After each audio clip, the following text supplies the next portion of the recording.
तेजस्वी सरकार नरे पोखर में डूब मर जोन तेजस्वी सरकार नरे पोखर में डूब मर जोन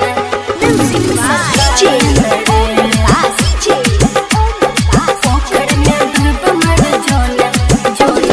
लागे बिहार में अइले फेरो लागे बिहार में अइले फेरो अंग्रेज वाला शासन रे अंग्रेज वाला शासन रे लागे बिहार में अइले फेरो अंग्रेज वाला शासन रे गरीब लोगन के खून पियै छै कोना ई बनलै कानून रे आँख फूटल छौरे नहीं सूझै छौरे पोखर में डूब मर जोन तेजस्वी सरकार नरे पोखर में डूब मर जोन बिहार सरकार नरे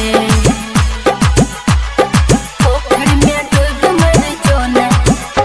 सरकार पोखर में डूब मर जोन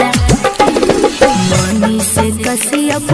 आवाज उठल कई मनीष कश्यप आवाज उठल कई ओकरा पर भेल FIR रे ओकरा पर भेल FIR रे मनीष कश्यप आवाज उठल कई ओकरा पर भेल FIR रे गरीब के मसीहा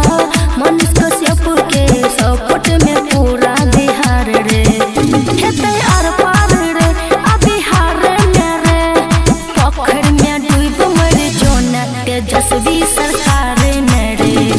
पोखर में डूब मर जोन बिहार